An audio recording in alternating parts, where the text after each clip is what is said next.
to this short live streaming tutorial from iansstudio. My name's Ian Butterfield. In this video I'm going to show you how to set up a scheduled live streaming event. The first thing to be aware of is you need to make sure you're on the correct channel. Some people, myself included, have several channels that we're responsible for. And you can see here the channel I'm currently on is my client channel. That's the one that's showing here, but that's the one I'm logged in as well.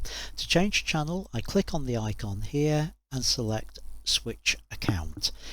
For the purposes of this video, I'm going to use the St Cuthbert's Cheadle channel and show how to schedule an event on there.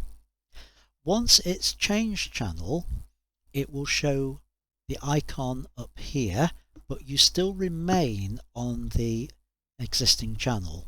So go to the correct location. I'm going to go to your channel, which in this case will be the St Cuthbert's channel. And one of the things to note here is it's showing all the uploads that we've currently got on the channel. It is also, believe it or not, showing, there's a section that shows all the forthcoming live streams. If I select customized channel, you'll be able to see that section is enabled. So you can see here upcoming live streams, but there's no content to show on that. So I'm going to go over to the Creator Studio, click on the icon here, select Creator Studio. Inside Creator Studio, we come in on the dashboard, we select videos, and this shows all the uploads. As you can see, there were no uploads. On the live, this shows existing live streams, the 3 which you already saw on the home page there. But look at this, we've got one that is allegedly up and coming, but it's not shown on that list of up and coming live streams. The reason for that is it hasn't been created as a scheduled event for a particular date. So this is how we create an event that is scheduled. We go over to create and we say go live, and on here it shows us and gives us the option to take the settings from a previous live stream or to create a brand new one. Quite often I will take the existing settings and just copy those as a start point. For the purpose of this tutorial, I'm going to select new stream. So I'm going to give it a title, and this one will be online service Sunday 29 March 2020. I've then got the options to say public, unlisted or private, and as it says on here, public anyone can see, and typically for a church service that's what we would want. If this is a training video, a training live stream that I was doing, I might set it to unlisted and then just send out the link to people. Private means only the admins can see it, and that's great if you just want to test something out to see whether the technology is working. Well, I'm creating an online service here, so I'm going to say public on there. A description, so I'm going to say join us for our online service this Sunday. I'm going to put it under people and blogs on there. Now here's the important tab. It's the schedule for later. So I click that and I now need to specify the date and time it's going to take place.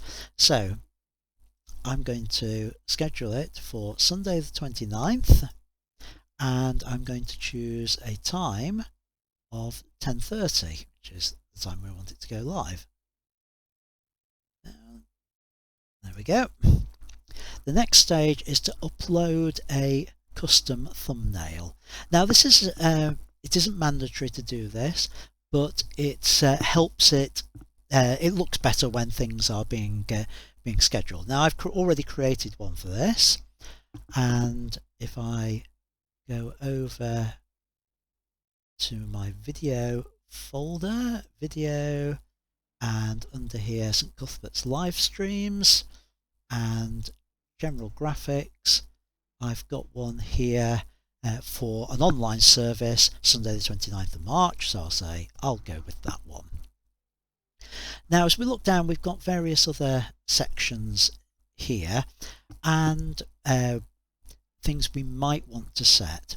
Is it made for kids or is it not made for kids?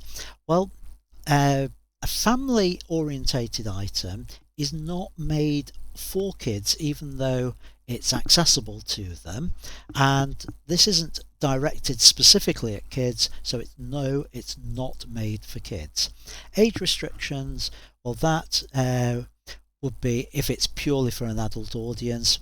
For a church service, no, that's not going to be the case, so we leave that one as it is. And I can then say create stream. So at this point we should see this populated. We've got the details already in there, so that's created it. The things to note about this is the most important thing is the stream key. This is the item that will need to go into OBS to be able to stream into the existing event.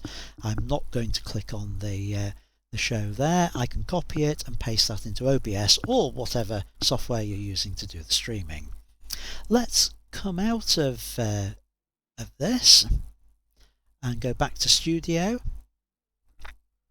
and if I look on videos now, what we will see under live is we've got the two up and coming ones. We've got the one which was created today, that was a create today, effectively broadcast today, and the one I've just created, we can see the scheduled date for when it is. Now if I go back to the home page on here, we can see that the one I've just created is now available on here, and by doing it that way people can then set a reminder so that they will get notified when it's about to go live. It also means if we click on it, we've got the URL here to be able to embed this in other resources such as on Facebook or in emails to go out about the event. So I hope you found that helpful, and if you're creating live streams, that's the difference between one that has a scheduled time and one that doesn't. So thanks for watching, and see you next time. Thanks for watching. Don't forget to hit the subscribe button down here so you'll get notified of future videos. Up here is a playlist of videos similar to this one, and here's one specific video that I think you will like, whereas down here is one that YouTube thinks you'll like. Until next time, keep making great photos. Bye for now.